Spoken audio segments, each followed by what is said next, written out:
GST வரியினால் car, தொலைக்காட்சி, குளிர்சாதன பெட்டி உள்ளிட்ட பல பொருட்களின் விலை குறையும். அதே நேரத்தில் சேவை வரி உயர்வால் சேவை பெறும் அம்சங்களின் விலை அதிகரிக்கக்கூடும். புகையிலை, பெட்ரோலிய பொருட்கள், மது போன்றவை இந்த வரியிலிருந்து தப்பலாம். இதுகுறித்து உதாரணங்களுடன் விரிவாக பார்க்கலாம்.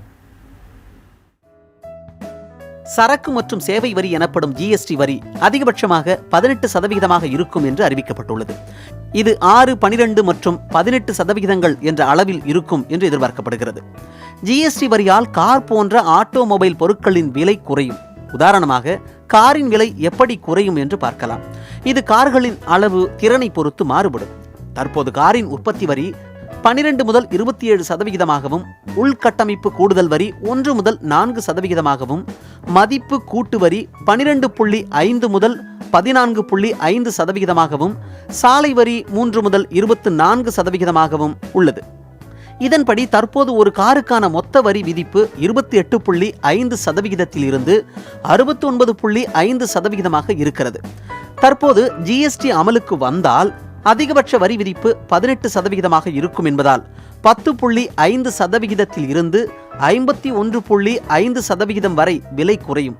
குறைந்தபட்சமாக 5 லட்சம் ரூபாய் உற்பத்தி விலை கொண்ட ஒரு காரை எடுத்துக்கொள்வோம். இதன் மீதான தற்போதைய மொத்த வரி 1,42,500 ரூபாய் எனில் ஜிஎஸ்டி வந்த பின் வரி 90,000 ரூபாயாக குறையும். இதன் மூலம் நிகர சேமிப்பு 52,500 ரூபாயாக இருக்கும்.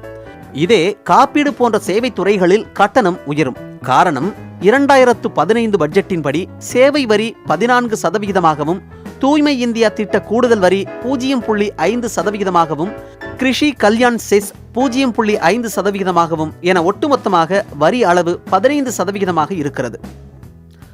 ஜிஎஸ்டியில் அதிகபட்சம் 18% என்பதால் கூடுதல் வரி விதிப்பால் 3% அளவுக்கு செலவு அதிகரிக்கும். புதிய தலைமுறைக்காக சந்திரன்.